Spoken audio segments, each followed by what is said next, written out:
ठरलं तर मग या मालिकेचा आजचा म्हणजे 7 जुलैचा भाग तुम्ही बघत आहात प्रेक्षकांनो। आणि आजचा भाग जरा तिकडनंच उशिरा आला बरं का, आणि कालही उशिराच आला होता। तर बघा, सुरुवातीला अर्जुन खूप वैतागलेला असतो। तो विचार करतो घरी आल्या, तो सायलीला म्हणत असतो की दामिनी काहीतरी गेम करणार हे मला माहित होतं, म्हणून तिने अर्जंट हिअरिंग मागून घेतलं। त्या लोकांना कळलंय सायली की आपण साक्षीच्या खूप जवळ येऊन पोहोचलोय। आता या साक्षीला अडकवायला आपल्याला काही महिने राहिलेत, आणि याची भीती या दामिनीला वाटत होती। मला वाटलं होतं ती काही खोटा पुरावा दाखवेल, पण आज हे भलतंच होऊन बसलंय सायली। आता इकडे बघा, त्यांनी प्रिया आणि या साक्षीचं बोलणं मध्ये मध्ये दाखवलंय, आणि अर्जुन सायलीचं पण बोलणं मध्ये मध्ये दाखवलंय। प्रिया आता घाबरून म्हणत असते, साक्षी अगं हे भलतंच होऊन बसलंय। ती फोनवर बोलते साक्षीशी आणि म्हणते कशी, अगं दामिनीने एवढ्या लवकर नोटीस पाठवली अर्जंटमध्ये, मला वाटलं आजच निकाल लागेल, पण अगं हे काय, मला वाटलं ते एव्हाना सेलिब्रेट करत असो आपण, पण त्या दामिनीने तर मुदत मागवून घेतली आहे ग अजून। आता ही साक्षी ऐकून म्हणते, तिने मुदत मागितली नाही, मुदत दिली आहे, ती सुद्धा 1च महिना, फक्त 1 महिना। अगं आज नाही ग, पण पुढच्या 24 दिवसानंतर आपणच सेलिब्रेट करत असू। साक्षीचा हा अति आत्मविश्वास तिला नडणार आहे हे खरं आहे। आता इकडे हा अर्जुनही सायलीला सांगत असतो की आता फक्त 24 दिवस सायली, फक्त 24 दिवस। या 24 दिवसात इकडचं जग तिकडे करायचंय आपल्याला, आणि आपल्याला या कोर्टाने 1 महिना दिलाय, 1 महिना सायली। या 1 महिन्यात आपल्याला सिद्ध करावंच लागेल की मधुभाऊ निर्दोष आहेत। मग सायली म्हणते, पण ह्या 1 महिन्यात आपण सिद्ध नाही करू शकलो हे सगळं, तर पुराव्याच्या बाबतीत आपण आहोत तिथेच राहिलो तर, आपल्याकडचे जे पुरावे ते आपल्याला पुरेसे नाही पडले तर। आता हे बरेच प्रश्न अर्जुन सायलीच्या मनात घोळतात, पण आता बघा पुढे सायलीला अर्जुनने छान उत्तर दिलंय।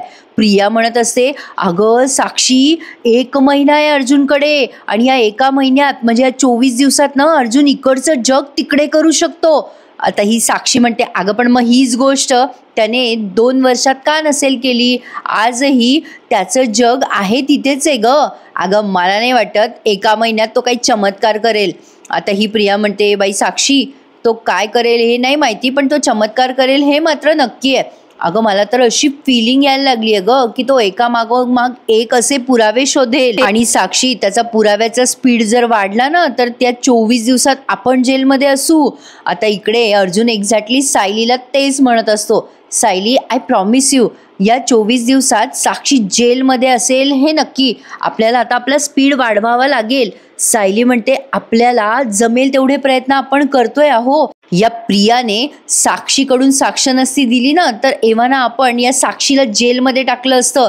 साक्षीच्या विरोधात आपल्याकडे खूप पुरावे आहेत। आता त्या अर्ध्या पेंडंटचं काय करायचंय, आणि अर्ध्या सगळ्या पुराव्यांचं काय करायचंय। अर्जुन म्हणतो, होईल, सगळ्या पुराव्यांचा उपयोग होईल। दामिनीला असं वाटतंय की आपल्याला 1 महिन्याचा पिरियड देऊन तिने खूप हुशारीचं काम केलंय, पण त्या दामिनीला माहित नाहीये तिने हे सगळं करून किती मूर्खपणा केलाय ते। अर्जुनला आता एवढा महिना पुरेसा आहे प्रेक्षकांनो या साक्षीला फासावर चढवण्यासाठी, जेलमध्ये टाकण्यासाठी, पण आता हे सगळं तो कसं सिद्ध करेल ना हे बघणं खूप इंटरेस्टिंग ठरणार आहे। आता इकडे बघा, ही साक्षी प्रियाला म्हणत असते, अगं तू वेडी आहेस का ग प्रिया, अगं त्या दामिनीने फक्त 24 दिवस दिलेत अर्जुनला, शेवटचे 24 दिवस, मग तूही मोकळी आहे आणि मीही मोकळी आहे, लक्षात ठेव आपणच जिंकणार आहे। आता इथून पुढे पुन्हा सायली आणि अर्जुनचा सीन दाखवला। आता सायली रडायला लागते अचानक आणि म्हणते, हे बघा मधुभाऊंना मला या सगळ्यातून मोकळं करायचंय हो, त्यांचे ना माझ्यावर खूप उपकार आहेत। एखाद्या पोरीला असं रस्त्यावरून उचलून आणणं, तिच्यावर जीवापाड प्रेम करून माया लावणं, हे सगळं कोणीच नाही करू शकत हो। मधुभाऊ जर मला भेटले नसते ना तर मला माहीत नसतं की मी कुठे असते, काय असते, कदाचित जिवंत असते की नाही, काहीच माहिती नव्हतं अहो। मधुभाऊ जर या केसमधून सुटले नाही ना तर मी स्वतःला कधीच माफ करू शकणार नाही, कदाचित मी जिवंत सुद्धा राहणार नाही। अर्जुन आता तिला छान उत्तर देतो, असं नाही बोलायचं सायली। तो तिच्या तोंडावर हात ठेवून म्हणतो, हे बघ कोर्टाने 30 तास जरी दिले असते ना, हे तर 24 दिवस आहे अगं, तरी सुद्धा मी मधुभाऊंना निर्दोष सिद्ध केलंच असतं। तू काळजी करू नकोस, आपण ही केस जिंकणारच आहोत। सायली म्हणते, पण आता या परिस्थितीत आपण काय करायचं।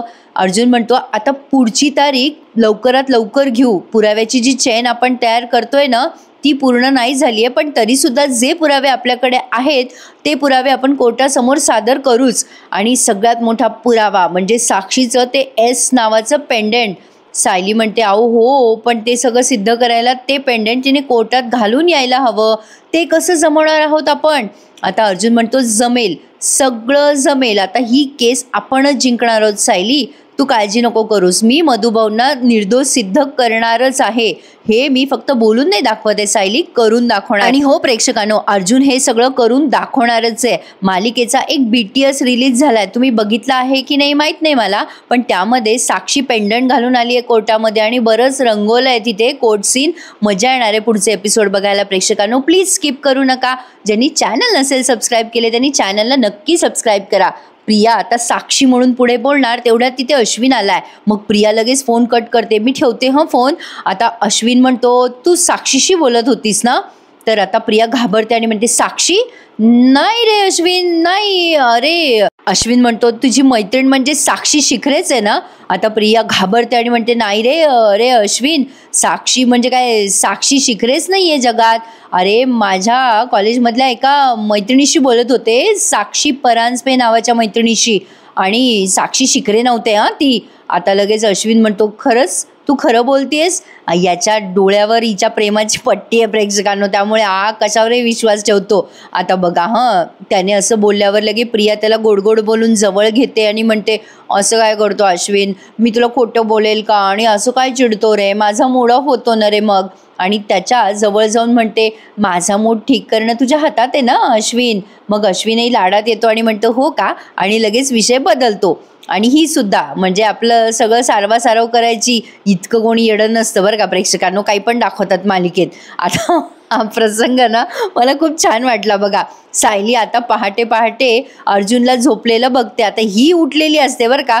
आता बघा ती काय करते, ती अर्जुनला एवढं जोरजोरात उठवते, अहो उठा उठा बरं, उठा म्हणलं ना. तो गडबड गडबड उठतो बिचारा अर्जुन आणि म्हणतो अरे बापरे, अगं ए बायको, अगं अशी काय उठवते मला, अगं झोपेतून उठवते का आयुष्यातून. आता लगेच सायली म्हणते तुम्हाला मगाशी प्रेमाने उठवलं होतं ना मी, उठलात का तुम्ही मगाशी, नाही ना. अहो आज अस्मिता ताईंच्या चोरोटीचा कार्यक्रम आहे, झोपून काय राहताय. अर्जुन म्हणतो मग मी काय काली उंतीची ओटी भरू का. सायली म्हणते घरच्या सगळ्या पुरुषांनी असायला हवं ना तिथे, अस्मिता ताईच्या कार्यक्रमात कमतरता राहता कामा नये. अर्जुन म्हणतो हा येतो येतो, तिथे मी असं शोपीससारखं बसतो, नाहीतर एक काम कर ना अस्मिता ताईच्या ओटीतच घाल मला नारळ. अर्जुनचं बरोबर आहे ना प्रेक्षकांना, तो तिथे जाऊन काय करणार आहे. पण बघा सायली म्हणते काय करायचं काय नाही ते तिथे जाऊन बघू आपण, पटकन तयार व्हा आता. आता अर्जुन म्हणतो काय गो ए बायको, अगं तू मगाशी सिरियस होतीस काल रात्री आणि अचानक आज एकदम खुश झालीस. मग आता सायली त्याचं नाक धरते आणि म्हणते काय ना, माझ्या नवऱ्याने सांगितलंय की तो ही केस जिंकूनच दाखवणार आहे. आता माझ्या नवऱ्याने मला सांगितलं म्हणल्यावर तो ही केस जिंकणारच आहे 100%. पण कसं आहे ना हो, आपल्या घरामध्ये गरोदर बाई आहे आणि माझा नवरा 100% जिंकणारच आहे. पण अहो आपल्या घरात ना गरोदर बाई आहे, तिच्या आजूबाजूचं वातावरण आनंदी असायला हवं, रीतीभाती सगळ्या छान पार पडायला हव्यात ना, तरच वातावरण आनंदी आणि उत्साही असेल ना. पण अहो मी काय म्हणते, तुम्ही ना 2 उषा घ्या, रजई घ्या, AC थंड करा आणि दुपारपर्यंत झोपून राहा, मी चालले खाली. प्रेक्षकांनो सायलीला सहन नाही झालं, बहुतेक ती काम करते आणि बिचारा अर्जुन झोपलाय. पण आता अर्जुन मात्र झोपेत येतो, नुसता उठतो उठतो म्हणतो आणि पुन्हा लोळी लोळी करतो. आता बघा इकडे सायली एवढी गडबड गडबड सगळी तयारी करते बरं का. आता त्या विमलताईला म्हणते विमलताई अहो झाली का तयारी. विमलताई म्हणतात अहो सायलीताई फुलवाला आला नाहीये. आता सायली म्हणते हो ना, कधीच बोलवलं बाई त्याला. आता तेवढ्यात फुलवाला आला सुद्धा. सायली आता पायाला भिंगरी लागल्यासारखी पळते. प्रेक्षकांनो काम म्हणलं की सायलीला खूपच उत्साह चढतोय. बघा ना कशी पटापट कामं करते. आता फुलवाला आलाय. आता सायली त्याला म्हणते बाई किती उशीर केला दादा. आता अशी सारखी पळतानाच दाखवली ती. सायलीने फुलवाला आल्या आल्या अशी छान डिझाईन तयार केली आहे, फुलाची रांगोळी त्या खुर्ची भोवती. छोटी खुर्ची आहे ना अस्मिता जिथे बसणार आहे ती खुर्ची. प्रतापराव ते फुलाची डिझाईन बघून सायलीला म्हणतात वा मस्त मस्त. आता सायलीची अख्खी तयारी झाल्यानंतर या सगळ्या जणी तिथे अवतरल्यात. पूर्णाजी, कल्पनाताई आता आल्या आल्या सगळ्या एकमेकींना गुड मॉर्निंग करतात. प्रतापराव आता चहा पिण्यासाठी म्हणून तिथे टेबलवर बसले. आता प्रिया पण तिथे आली आहे बरं का. गुड मॉर्निंग बाबा. आता प्रतापराव म्हणतात गुड मॉर्निंग. आता प्रिया म्हणते पूर्णाजीला ए पूर्णाजी आपण अस्मिताला ओवाळायचं असतं का ग आज. पूर्णाजी म्हणतात नाही ग बेटा, आज ओवाळायचं नसतं, ओटी भरायची असते. पण लगेच प्रिया म्हणते आपण ओवाळू ना पण अस्मिताला, शुभ असतं ना ते. मग या कल्पनाताई म्हणतात बरं काही हरकत नाहीये, ओवाळू ओवाळू, तुला वाटतंय ना तर आपण ओवाळू. मग लगेच प्रिया म्हणते सायली ओवाळणीचं तबक कुठे आहे ग, मी तयारी करून ठेवते हा सगळ्याची. आता सायलीला ना प्रत्येक गोष्टीमध्ये पुढे पुढे करायचंच असतं. सायली तिला कशी म्हणते बघा, तू कॉफी घे हं, मी करते सगळी ओवाळायची तबकाची तयारी. आता प्रिया तिला म्हणते कर मग. आता हिला तर बरंच आहे ना आयतं वैतं झालेलं, पण सायलीने तिच्यावरही काही जबाबदाऱ्या द्याव्यात ना. सायलीला असं वाटतं की सगळं काम कसं परफेक्ट झालं पाहिजे. असा असतो बाई काही काही गृहिणींचा स्वभाव, त्यांना दुसऱ्यांनी मध्ये मध्ये केलेलं नाही आवडत. त्यापैकी मी सुद्धा एक आहे बरं का. आता बघा ही प्रिया ना कॉफी घेत असते, तेवढ्यात विमलताई हिने सगळं तबक वगैरे तयार करून ठेवलंय सायलीने. आता हा सीन इतका पटापटा दाखवलाय ना. सायलीने काय केलं, एका छोट्याशा त्या फुलपात्रामध्ये तेल काढून ठेवलं ते औक्षणासाठी आणि ते त्या तबकातच ठेवलं. आता विमल येऊन सांगते अर्जुनदादांनी अजून कॉफी मागवली आहे म्हणून. सायली आता बेडरूममध्ये जाते आणि म्हणते बघतेच तुमच्या अर्जुनदादाकडे. अर्जुनने आता बेडरूममध्ये फायलींचा पसारा केलेला असतो. सायली ओरडते आणि म्हणते काय हा पसारा, आधीच खाली कार्यक्रम आहे आणि तुम्ही किती पसारे करताय हो. अर्जुन म्हणतो अरे मला त्या BK कन्स्ट्रक्शनची फाईल नाही सापडत आहे. आता सायली म्हणते शांत बसा, अजिबात कुठे हात लावू नका बरं. आणि आता तिने तर ड्रॉवर उघडलं आणि त्यात तिला लगेच फाईल सापडली सुद्धा. अर्जुन म्हणतो अरे च्या, सापडली सुद्धा फाईल, इथेच होती वाटतं. सायली म्हणते हो म्हणजे काय, काखेत कळसा आणि गव्हाळा. सायली अर्जुनवर वसवसच करत असते बाई. अहो सरका बरं बाजूला, असं असतं नाही का, घरामध्ये काही गडबड असली आणि असं काही पसारे करून ठेवले की वैतागतो म्हणा जीव. आता ते सगळे पसारे ती आवरत असते आणि ते बरं झालं एका अर्थी. ते पसारे आवरता आवरता तिच्या हाती एक वेगळाच पुरावा लागलाय. आता ते ती सगळं बघते आणि आश्चर्यचकित होते. एवढाच काय तो सीन आता हा दाखवला, पण पुढे बराच दाखवलाय बरं का.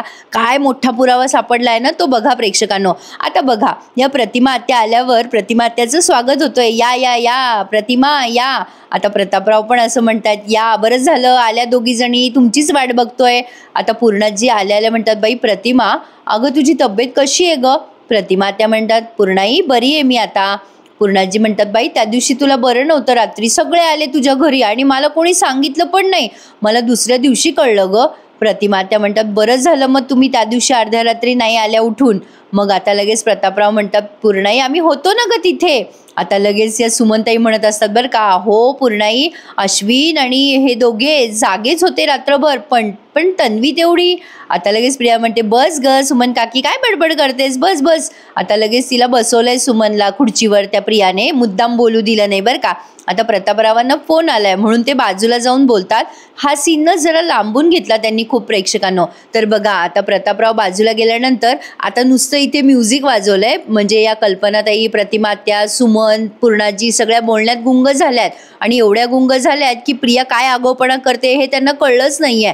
प्रियाने आता चान्स पाहिला आणि त्या अस्मिताच्या खुर्चीजवळ तेल सांडून ठेवलं. किती विक्षिप्तपणा आहे हा प्रेक्षकांनो, दिस इज टू मच. आणि हे सगळे अतिशय बालिश प्रयत्न चालू आहेत या प्रियाचे, म्हणजे ते तेल सांडायचं आणि सायलीवर आळ घालायचा. काही अर्थ आहे का प्रेक्षकांनो, आता वैताग आलाय या फालतू प्लॅनिंगचा.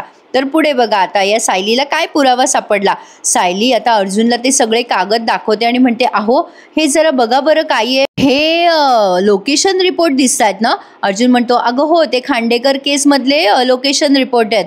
मग सायली म्हणते आणि हे जे दुसरे आहेत कागदावर ते साक्षीचे लोकेशन रिपोर्ट आहेत ना. अर्जुन ते चेक करतो आणि म्हणतो हो तेच आहेत का ग. आता सायली म्हणते अहो बघा ना हे दोन्ही लोकेशन रिपोर्ट एकाच कंपनीचे दिसत आहेत, पण या नावाच्या मध्ये आणि या लोगोमध्ये बराच फरक दिसतोय हो. आता अर्जुन ते निरखून बघतो आणि म्हणतो अरे हो खरंच की. आणि त्याच्या लक्षात आलंय की खांडेकरच्या रिपोर्टमध्ये हा लोगो जो आहे ना तो पिंकिश आहे आणि साक्षीच्या रिपोर्टमध्ये हा लोगो मरून कलरचा आहे. सायली म्हणते हो ना बघा ना हा फरक इतका बारीक आहे ना की नजरेला कळला सुद्धा नव्हता. आता हे दोन्ही कागद असे समोरासमोर दिसले म्हणून लक्षात आलं माझ्या. काय हो आपल्याला हे कळलंच नसतं ना. अर्जुन म्हणतो अगं हो ना बघ की सायली, खांडेकरच्या लोकेशन रिपोर्टमध्ये कंपनीच्या नावाचं स्पेलिंग बघ कसं आहे. VELLONET बघ, आणि साक्षीच्या रिपोर्टमध्ये बघ VELLONET सिंगल आहे. म्हणजे हे दोन्हीही रिपोर्ट एकाच कंपनीचे असून वेगवेगळे दिसत आहेत. आता अर्जुनने बाकीचे सुद्धा सगळे रिपोर्ट चेक केले आहेत बरं का प्रेक्षकांनो, आणि त्याच्या लक्षात आलाय हा मोठा फरक आहे. म्हणजे साक्षीने फेक पुरावे तयार केले प्रेक्षकांनो. थोडक्यात सांगायचं झालं तर आता साक्षी शिखरे आणि मैपत शिखरे यांच्याकडनं दुसरी काय अपेक्षा असणार. पण बघा आता अर्जुन म्हणतो बघ सायली, लोगो पिंकिश आहे एकामध्ये आणि साक्षीच्या रिपोर्टमध्ये तो लोगो मरून आहे, म्हणजे सिंगल एल आहे. आणि याचा अर्थ काय होतोय. सायली म्हणते काय आहे याचा अर्थ. अर्जुन म्हणतो याचा अर्थ साक्षीने कोर्टात जे रिपोर्ट सबमिट केलेत ना लोकेशनचे ते खोटे आहेत, फेक रिपोर्ट आहेत सायली. ती आपल्याला आणि कोर्टाला फसवतीये की खुनाच्या रात्री ती रेसॉर्टमध्ये होती, प्रत्यक्षात मात्र. सायली म्हणते हो, प्रत्यक्षात मात्र ती आश्रमात गेली होती ना. पण हे सगळं खऱ्या रिपोर्टमध्ये कळेल ना. हो, अर्जुन म्हणतो हो कळेलच, पण हे असे खोटे रिपोर्ट करणं, मॅनेज करणं सोपं नाही आहे. या मैपतने कसं मॅनेज केलं हे आपल्याला शोधावं लागेल. पण त्याआधी आपल्याला खरे रिपोर्ट काढावे लागतील सायली. मी लगेच चैतन्याला मेसेज करून सांगतो की हे सगळं टॅली कर. आता ही सायली पुढे म्हणते साक्षीचे हे लोकेशन रिपोर्ट आधी कधी त्या कंपनीशी पडताळून पाहायची आपल्याला गरज नाही पडली ना. हो, म्हणजे तसं काही कारणच नव्हतं. पण आता जेव्हा खरे रिपोर्ट येतील तेव्हा ही साक्षी अडकेल का हो. अर्जुन म्हणतो अरे म्हणजे काय, नक्की अडकेलच. साक्षीचे खरे रिपोर्ट जर आपल्या हातात पडले ना सायली तर साक्षी सुटणं अशक्य आहे. तर आता या दोघांचा काय तो एवढा शॉट दाखवला आणि आता शेवटचं सीन तुम्ही बघत आहात. तर बघा आता सायली आली आहे खाली हे सगळं अर्जुनशी बोलून. प्रतिमा आत्याला बघून खुश होते आणि त्यांना अशी मिठी मारून म्हणते प्रतिमा आत्या कशा आहात, ठीक आहात ना. प्रतिमा आत्या म्हणतात हो ग सायली ठीक आहे, आणि आता घाबरू नको, मी अशी रात्री बेरात्री तुम्हाला सगळ्यांना परत परत यायला लावणार नाही माझ्या घरी. आता बघा हा या दोघी बोलत असतात तेव्हा प्रिया मनात विचार करते काय या दोघींची चालू झाली लव्ह स्टोरी. स्वतंत्र लव्ह स्टोरी सुरू होण्याच्या आधी कोणाचंच लक्ष नको जायला त्या तेलाकडे. म्हणजे तिने जे तेल सांडून ठेवलंय ना तिथे खुर्चीजवळ त्या तेलाकडे. आता या सुमनताई म्हणतात उत्सव मूर्ती कुठे गेली आहे. आता या पूर्णाजी म्हणतात अगं बाई कल्पना, अगं अस्मिताला सांग की खूप साऱ्या बायका येणार नाहीये, डोहाळ जेवण नाहीये, फक्त ओटी भरायची आहे म्हणा, जास्ती नट्टापट्टा नको करूस. आता या कल्पनाताई म्हणतात बरं बरं सांगते मी. मग सायली म्हणते आई तुम्ही बसा, मी बघून येते हं तयार झाल्या का. आता अस्मिताला जरा मळमळ होत असते. आता काय आहे ना प्रेक्षकांनो, अस्मिताचा ना आता स्वभाव बदललेला दाखवतील ते असं मला काहीसं जाणवलं आज. आता सायली जाते तिथे, तिला रिअलाईज होतं की अस्मिताला त्रास होतोय. ती पटकन त्या अस्मिताला पाणी देते. अस्मिता म्हणते थोडंसं मळमळते मला, एवढं काही काळजी करायची गरज नाहीये माझी. सायलीनं आणलेलं पाणी ती पिते बरं का. आता अस्मिता म्हणते काही अति काळजी असल्यासारखं दाखवू नकोस ना सायली. सायली म्हणते अहो अस्मिता ताई असं नाहीये काही. मग अस्मिता म्हणते ते जरा पदर वगैरे घेते ना मी, जरा दमायला झालंय मला. होतं असं गरवारची बाईला, म्हणजे कुठलंही थोडंसं जरी काम केलं तर विकनेसपणा वाटतो. आता हे तर आपण सगळ्या मैत्रिणींना माहितीच आहे. तर पुढे बघा सायलीने अस्मिताला सगळी तयारी करून दिली आहे आणि कल्पनाताई ती सगळी तयारी अशी दारा आडून बघतात. सायलीने किती मनापासून तिला आवरून दिलंय बघा ना. अस्मिताने पण तिच्याकडनं छान आवरून घेतलंय, पण फायनली तिला क्रेडिट न देता पुढे बघा काय झालंय. आता प्रतापराव आणि कल्पनाताई दोघेही बघतात असं, त्यांना खूप छान वाटतं. मग कल्पनाताई अस्मिताचं आवरत आलं हे बघतात आणि म्हणतात चल अस्मिता लवकर, उशीर होतोय. अस्मिता म्हणते हो ग मम्मा आलो आलो. आणि आता हे दोघे पुढे गेल्यानंतर लगेच अस्मिता पण आली आहे मागे मागे. आता हे सगळं ना जरा फास्ट दाखवलंय प्रेक्षकांनो आज त्यांनी. आता सुमन म्हणते काय ग अस्मिता अभिनंदन, तुझी गोड बातमी कळल्यावर आपली भेटच नाही झाली. आता अस्मिता म्हणते अगं काकू तू कॉल केला, पेढे पाठवले, हे खूप झालं की. आता सगळेजण कौतुक करतात अस्मिता तू खूप गोड दिसतेस, आणि खरंच अस्मिता गोड दिसते. आता लगेच अस्मिता म्हणते थँक्यू, जरा तयार व्हायला वेळ लागला मला. मग अर्जुन येतो आणि मुद्दाम तिला टोमणा मारतो. अगं इट्स ओके ग अस्मिताई, अगं आम्हाला तर वाटलं होतं की तू डिलिव्हरीपर्यंत तयार होशील, पण त्या मानाने लवकर तयार झालीस ग तू. आता अस्मिता म्हणते ए गप्प बस रे अर्जुन. तर आता बघा आता या पूर्णाजी म्हणतात चला ओटी भरायला घ्या बरं, चल अस्मिता बस बरं. आता लगेच सायली तिचा हात धरते अस्मिताचा, चला अस्मिता ताई. लगेच प्रिया म्हणते अगो बाई तुझी लाडकी भाऊजाई घेऊन जाणार वाटते तुला ओटी भरायला. आता अस्मिता तिचा हात झटकते सायलीचा, प्रिया म्हणते बाई मी कशाला मग मध्ये पडू. कशी आहे बघा ना प्रेक्षकांनो, हिला वाटतं की अस्मिताचं वाईट व्हावं. अस्मिताने सायलीचा हात झटकला आणि लगेच थोडंसं वाईट वाटलं सायलीला, पण ठीक आहे तिने असं इग्नोर केलं सगळ्या गोष्टींकडे. अस्मिता म्हणते मला कोणी काही घेऊन जायची गरज नाही आहे, मी प्रेग्नंट आहे, आजारी नाही आहे, माझी मी जाऊ शकते. आता कल्पनाताई या सगळ्या जणी प्रतिमा त्या तिथे येऊन बसल्यात हॉलमध्ये ओटी भरण्यासाठी. अस्मिताची चोर ओटी भरायचा कार्यक्रम चालू आहे. आता अस्मिता तिथे पाय ठेवणार तेवढ्या तिचा पाय निसटतो, कारण तिथे खाली तेल सांडलेलं असतं. हे ना प्रेक्षकांनो एक पुराणा तरीका झाला असं म्हणायला हरकत नाहीये.